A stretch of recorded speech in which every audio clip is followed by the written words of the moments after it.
नमस्कार दोस्तों, जय श्री कृष्णा। दोस्तों, आज के इस नए वीडियो में हम बात करेंगे गंगा सागर की। जी हाँ दोस्तों, भारत का वह सुप्रसिद्ध एवं महातीर्थ गंगा सागर की। गंगा सागर भारत के तीर्थों में एक महातीर्थ है। गंगा जी इसी स्थान पर आकर सागर में मिलती हैं। इसी स्थान पर राजा सागर के 60,000 पुत्रों को मोक्ष प्राप्त हुआ था।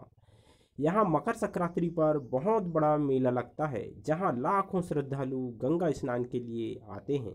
कहते हैं यहाँ मकर संक्रांति पर स्नान करने पर 100 अश्वमेध यज्ञ और 1000 गौदान करने का फल मिलता है।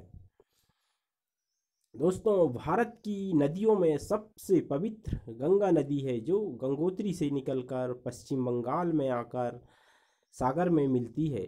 गंगा का जहाँ सागर से मिलन होता है, उस स्थान को ही गंगा सागर कहते हैं। पतित पावनी गंगा ओ पाप नाशिनी गंगा मुक्तिदायिनी गंगा सारे तीरथ बार बार गंगा सागर एक बार।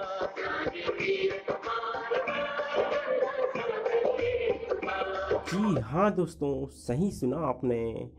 सारे तीर्थ बार बार, गंगा सागर एक बार।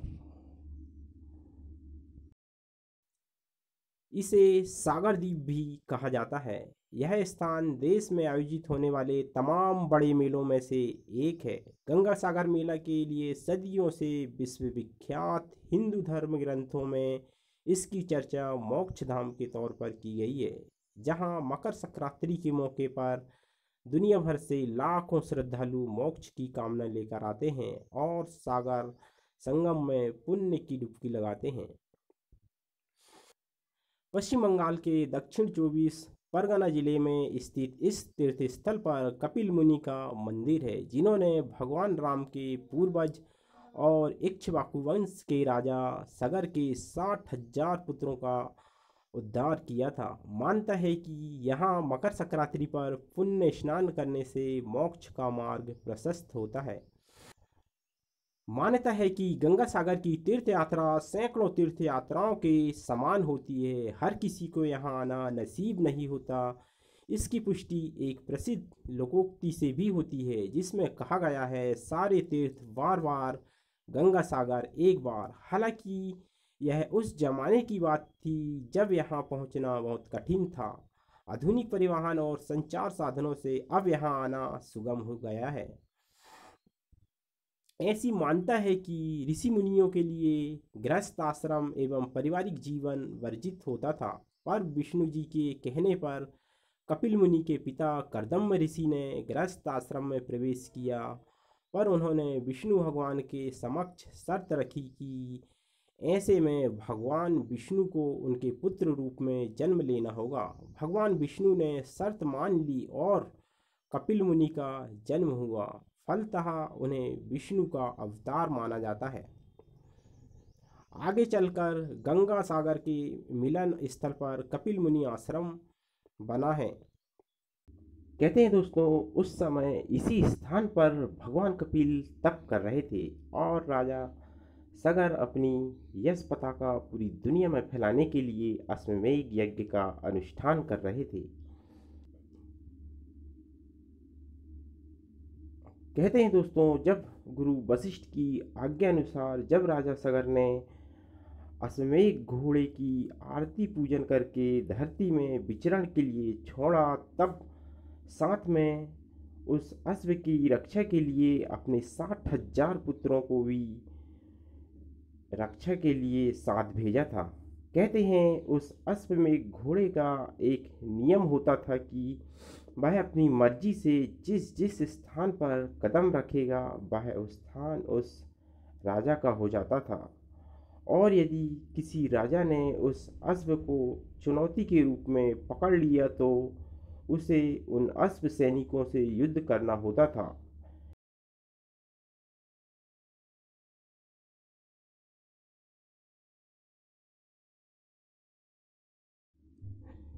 कहते हैं दोस्तों, जब इंद्र को इस बात का पता चला कि अयोध्या नरेश अश्वमेध यज्ञ का आयोजन कर रहे हैं, तब इंद्र ने सगर के 60,000 पुत्रों को भ्रमित करते हुए अश्व को चुराकर भगवान कपिल के पास रसातल में पहुंचकर तथा उन्हें प्रणाम कर अश्व को भगवान कपिल के आश्रम में बांधकर अंतर्ध्यान हो गए। कहते हैं दोस्तों, सगर के 60,000 पुत्र अपने अश्व को धरती लोक में न पाकर चिंतित हुए और रसातल लोक में जाने का मन बनाया। और जब वह रसातल लोक में प्रवेश किए तो उन्होंने देखा कि भगवान कपिल के आश्रम में उनका अश्वमेध का घोड़ा बंधा हुआ था। दोस्तों, सगर के इन 60,000 पुत्रों का क्रोध का कोई ठिकाना नहीं रहा और कुछ सोचे समझे बगैर ही प्रभु की अंश अवतार भगवान कपिल मुनि पर आक्रमण कर दिया, जिससे प्रभु की तपस्या भंग हुई। कहते हैं, भगवान नारायण ने कपिल मुनि को इस स्थान पर वास करते हुए अपनी तपस्या को सुचारू रूप से करने का वर दिया था। साथ ही साथ भगवान नारायण ने कपिल मुनि की तपस्या में जो भी जीव विघ्न डालेगा, वह उनके नेत्र खुलते ही जलकर राख का ढेर हो जाएगा। और ठीक हुआ भी वैसे ही। जैसे ही भगवान कपिल ने अपने नेत्र खोले, वैसे ही नेत्रों से अग्नि की ज्वाला निकली और पल भर में ही सगर के 60,000 पुत्रों को राख में तब्दील कर दिया। कहते हैं दोस्तों, जैसे ही सगर पुत्रों का पतन हुआ, वैसे ही राजभवन में अग्नि का एक विस्फोट हुआ, जिससे वहां उपस्थित साधुजन एवं असमंजस समझ गए कि अब उनके 60,000 भाई नहीं रहे।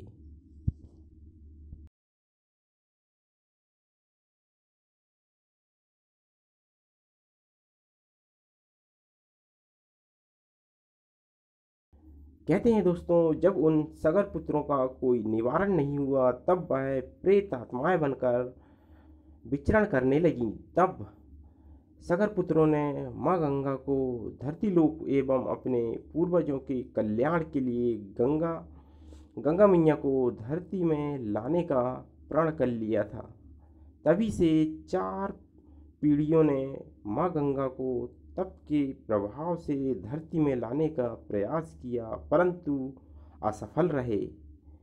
तब भगीरथ ने अपने बाहुबल के दम पर गंगा मैया को धरती पर लाने का प्रयास किया था और स्वर्ग में आक्रमण करने चल पड़े थे, परंतु बाद में आकाशवाणी के समझाने पर वह मान गए। कहते हैं दोस्तों, गुरु वशिष्ठ का मार्गदर्शन आशीर्वाद लेकर उन्हीं की प्रेरणा से भगीरथ रसातल में भगवान कपिल के आश्रम में पहुँचे, जहां अपने पूर्वजों की राख का ढेर देख भगीरथ की आंखों से आंसू निकल आए, परंतु भगीरथ ने अपने आप पर काबू पाकर आगे बढ़े और भगवान कपिल को प्रणाम करके उनका आशीर्वाद एवं मार्गदर्शन लिया। भगवान कपिल ने बताया था कि अपने पूर्वज बुमान नामक नरक में वास कर रहे हैं, जो आपके सफल होते ही वह मुक्त हो जाएंगे। इतना सुनते ही भगीरथ को प्रसन्नता हुई और कपिल भगवान का आशीर्वाद एवं मार्गदर्शन पाकर तप के लिए चल पड़े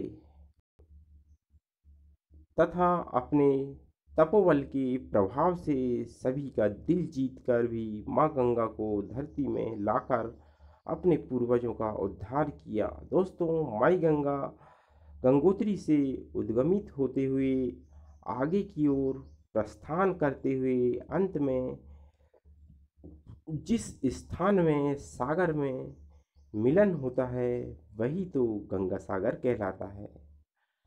आइए दोस्तों, देखते हैं आज वर्तमान का गंगा सागर दर्शन।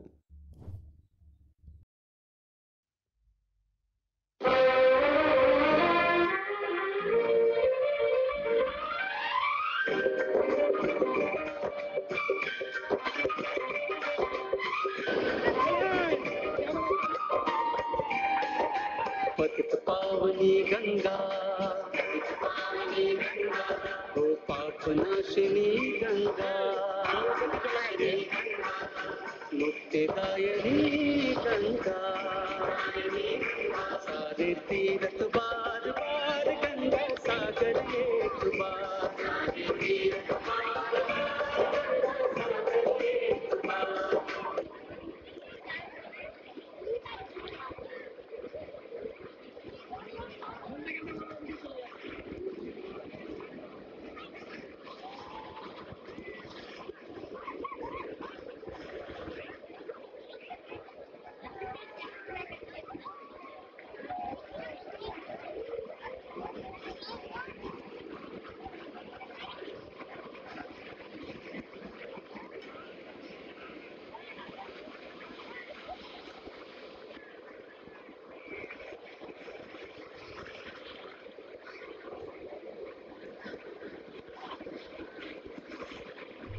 इसी के साथ दोस्तों हम लेते हैं वीडियो से विदा।